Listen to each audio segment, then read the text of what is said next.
So 2 years ago I looked at Plague of Shadows, the DLC expansion for Shovel Knight. While I thought it started out rather strong and Plague Knight had interesting moveset to contrast with Shovel Knight, the level design later in the game just did not compensate for the Alchemist. And while I recommend the game because it's free, I haven't touched it since my review, if that tells you anything, and honestly, I really have no intention of going back to it for a long time.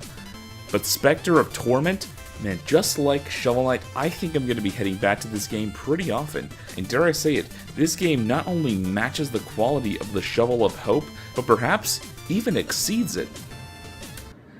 Someone's going to kill me for this. Specter Knight, the eponymous Lord of the Lich Yard, has his own campaign, where under the orders of the Enchantress, you must gather 8 knights to form the Order of No Quarter. So it's more like a prequel to Shovel Knight, which is pretty cool. Now, I don't want to give out any spoilers because the story is pretty good and you should go experience it yourself. But I am going to rant a little bit for one minor spoiler, and I'll give you a timestamp to skip to if you want to be spoiler free. Okay. This whole story was how the Phase Locket was in the Lich Yard. You know, I kind of figured that out while I was playing the game, but yeah, that's how the story ended, and don't get me wrong, the story's great, there's a lot of fantastic moments, but the payoff at the very end was kind of silly. It sort of has the problems with Star Wars Rogue One, where, oh, they're going to get the freaking plans for the Death Star. I sure wonder how this is going to end, says me, the person who's seen Star Wars Episode 4 10 times. Alright, you're back? Or you didn't give a shit? It's Shovel Knight, I wouldn't mind if you didn't care. But anyways, on to the gameplay. Now Spectre controls just like Shovel Knight. His jump feels the same, his sight has about the same range, and he runs about the same speed. But what differentiates him from the Cerulean Knight is leagues. When an opponent is in the air, Spectre Knight can diagonally slash the enemy and get higher or lower in the air. This mechanic is freaking awesome. It really makes Spectre Knight feel much more mobile than Shovel Knight. It also makes certain bosses a total cakewalk, depending on how much they're in the air. And it's also used for platforming. Have you ever heard of Ninja Gaiden? Ha! And Mega Man X. Kinda. Spectre Knight can jump on walls, wall jump, he can also pull himself off ledges, so he's always moving, which is really cool. It keeps the game's pace going. There's also lamps across the entire levels where you can slash them in the air to either go upward or downward, so it really makes the level design interesting and unique, and once again, it keeps the pace moving. Remember last time how I said that Plague of Shadows started out with level design catering to Plague Knight, but near the end of the game you were just going through levels that weren't catered to him? Well, now every level has been redesigned for Spectre Knight to run around in, and there's even new assets that were drawn for some of the levels. It was a really impressive feat for a free game. And you could argue that they should have made a new game since it doesn't feel like Shovel Knight, and I would agree with you, but here's the thing.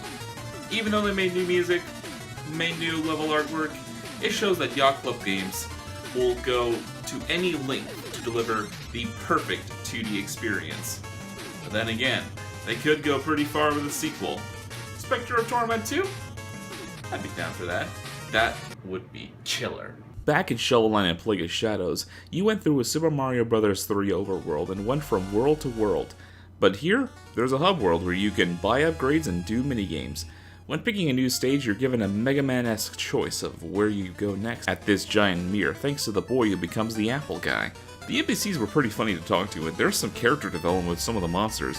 The Dark Acolyte that helps you, the Vulture who runs the bar, the people who sell you the items, the gold armor you smash a light on throughout the game. For such a dark setting, this was my favorite hub to run through in Shovel Knight. Of course, Shovel Knight has his robot master-like weapons that were fun to use, and while Plague Knight had those as well, I never really found a use for them or had enough gold.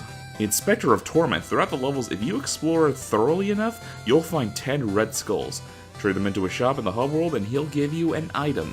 There are a few good items, and I really like the close range claw and the float ability. And of course, healing yourself is pretty OP, just like in every game where that is an ability. So the items do have a lot of usability, but best of all, unlike Shovel Knight, to acquire the items, you must complete a small tutorial that shows you how to use the items. It's honestly pretty cool since it briefly teaches you how to use a sub-weapon without going overboard. Some people might not like the tutorials, but hey, it helps people, and in the end, you're getting some free gold, so it's an interest. Unfortunately, I didn't think they had as much usability as Shovel Knight's sub-weapons. A lot of Shovel Knights were not just used for fighting, but they were also used for platformers such as the Dash Rapiers, the Gauntlets, and the Phase Locket. Specter Knights are more geared towards combat when the Knight is already great with combat. Because of this, I only use about 3 of them throughout the game. Another thing that is pretty cool but underdeveloped is the grinding. In a few areas, final boss included, Spectre can ride on his scythe and skateboard it across. It's kinda fun, but underutilized. And he can do tricks with it. Hell yeah.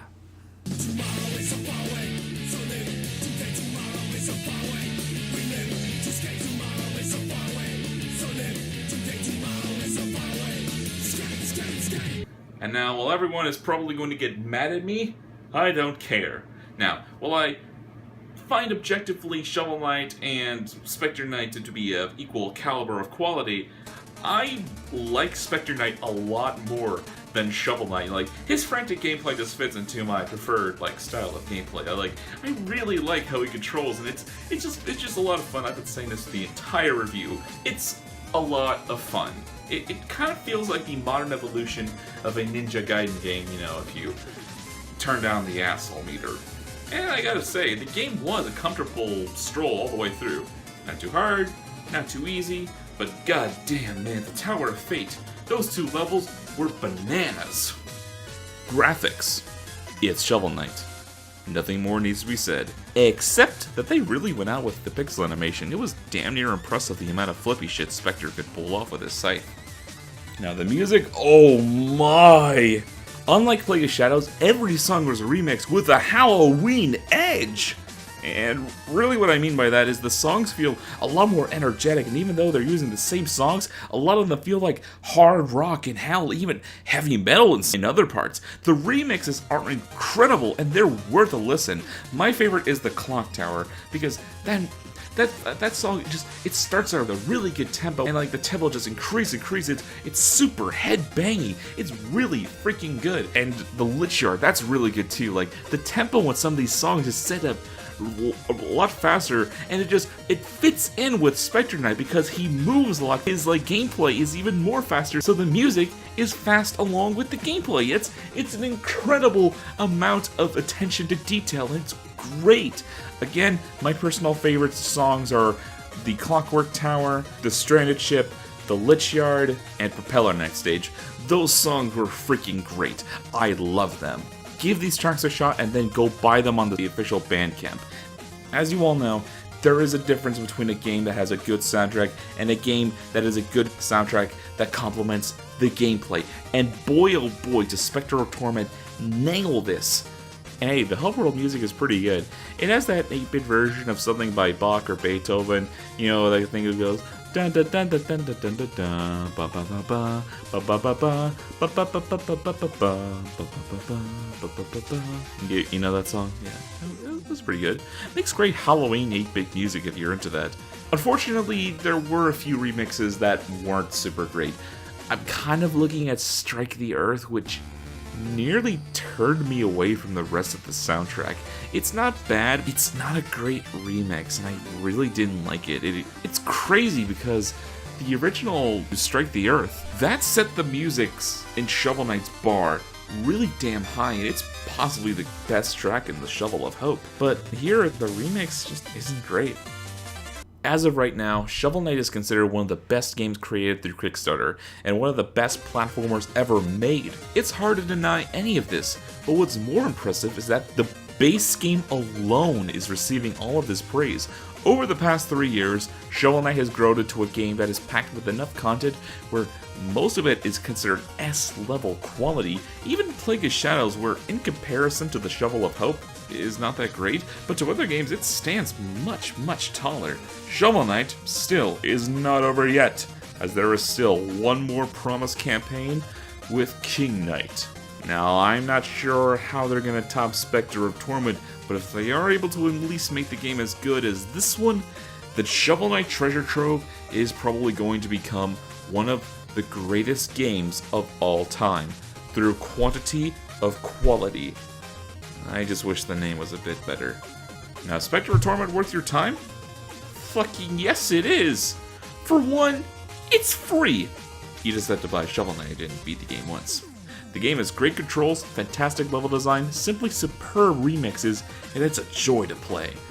I enjoyed the game more than I enjoyed Shovel Knight. If you couldn't tell, I love the remixes. It's a great game.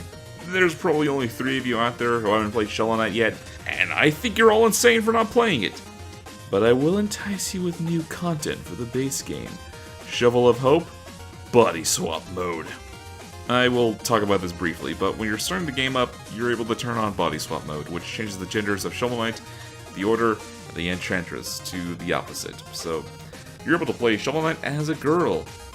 It really doesn't change anything besides giving characters new sprites. Neat, I suppose. And because of that tangent, I have no way to end this video now naturally. Fuck! Well, anyways, Shovel Knight isn't over yet. It's gonna get one more campaign involving King Knight. Now, I'm not sure how it's gonna turn out, but you can be damn sure that your boy Sombrero is gonna be there when the sequel gets released, and he's gonna review that. I think we're noticing a trend here with the last video. Specter Knight is great. You all should go play it. It's amazing. But what is in store for good old Sombrero? I think it's about time we head back to the world of the Grand Theft Auto games, but not Grand Theft Auto. If that makes any sense. We'll see you all next time for a retro experience. See you all later.